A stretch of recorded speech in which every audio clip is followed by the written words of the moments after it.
Hey, good news. The House of Representatives passed the Build Back Better Act at $1.64 trillion.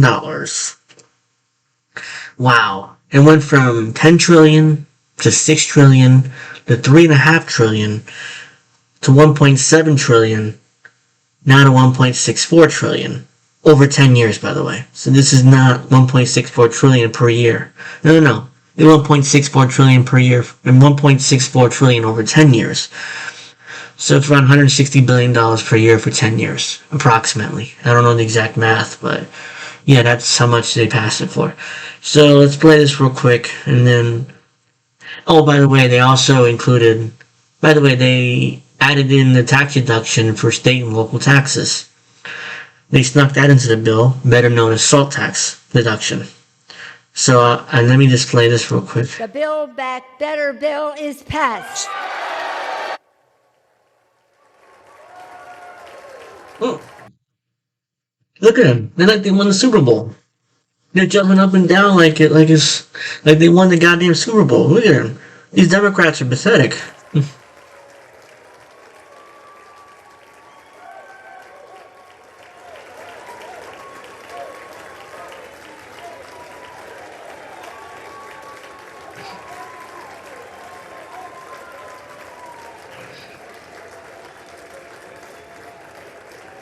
This is beyond pathetic. Look at them.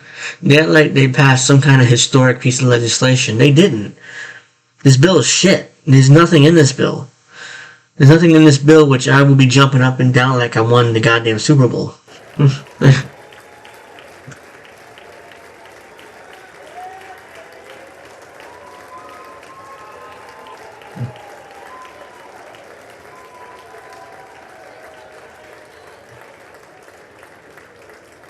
Look at them. They really think there's something historic.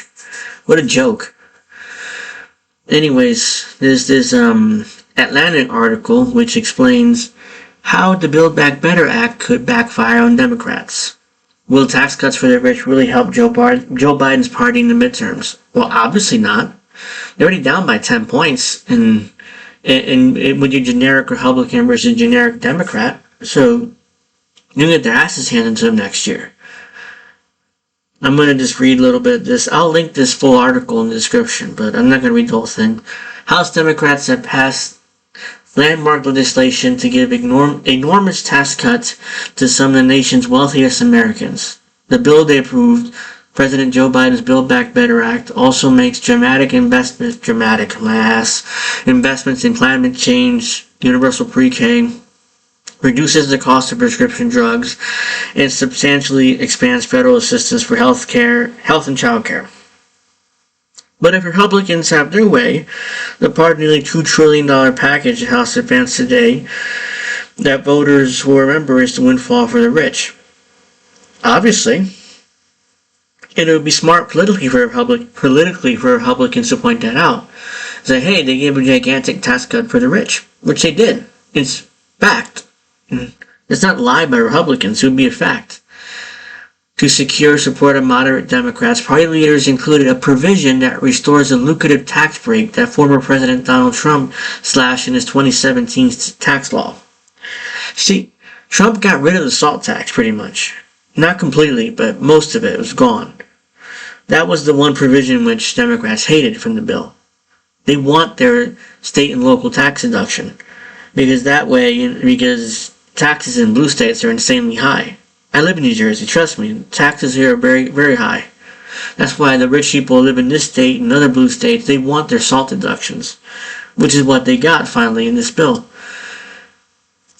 And the House will allow people to deduct as much as $80,000 in state and local taxes, or SALT, in the acronym-addicted parlance of the Beltway, from their federal tax bill. Anyone can take the deduction, but those who benefit the most from the change would be millionaires, even billionaires, who reside in high-tax states like New York, New Jersey, California, and Connecticut. For a party that campaigned on on raising taxes on the rich, a way of reducing inequality, the existence of the costly salt tax in the proposed middle of the ambitious progressive bill stuck out like a sore hypocritical thumb. It is hypocrisy. We're going to tax the rich. We're going to tax the rich. We're going to tax the rich. Actually, no, we're not. We're actually going to do a salt. We're going to bring back the salt tax that Trump took away. How you like those? How you like them? You're not going to like that. Nobody likes this shit. It's nonsense. It is absolutely ridiculous. And then you keep, for me, go back. Where's part of the article I wanted to read? This is all irrelevant. Here we go. Progressive activists have been desperate for Democrats to pass the Build Back Better Act so that the party vulnerable lawmakers can start selling its benefits to voters who have soured on Biden in recent months. The president's approval rating was 53% in June and is currently a dismal 42.5%, according to the 538 average. He's actually lower. He actually got 36% in most recent polling, so he's even worse than the average indicates. But they worry the salt tax will allow the Republicans to drown out the message with a tax on Democrats as beholden to the elite, because they are beholden to the elite. So is Republicans, but Republicans are in power right now as a Democrat, so that's why Republicans go around and say, you see, they're beholden to the elite. We're not. We didn't do this. They did this. It is an unnecessarily exposed flank. Adam Green, co-founder of the Progressive Change Campaign Committee, told me, we just don't need that in our lives. Well, you shouldn't vote for Democrats. That's not my problem, that's your problem. The rest of this is pretty much, it's just important. The Trump tax bill has limited SALT deduction to $10,000. So, the Build Back Better Act took the limited SALT deduction from $10,000 to $80,000. So that gives rich people at least a $70,000 tax cut. Isn't that nice? Isn't that nice, huh? Trump cut most of the SALT deductions, or limited SALT deductions, but Joe Biden and the Democrats brought it back. Great. I'm telling you, Trump can turn around and run in 2024 on this alone, and probably have a good chance of winning. The Build Back Better Act, one of the most pathetic pieces of legislation I've ever seen. It's horrible, it's pathetic, it's one of the, I can't believe that anybody can defend this. Well, I wanted to show, I didn't have this pulled up, I should have. But I wanted to show a couple things. And let me see if I can find it real quick. So, let's say, Build Back Better. Oops. Let's see, Build Back Better. Oh, here we go. This is the one thing I wanted to show real quick. This is and reducing U.S. climate. We passed universal pre-K and child care. Oh, by the way, universal pre-K. Turns out the federal government's going to fund like 5% of it. It's like a neoliberal scam, of course.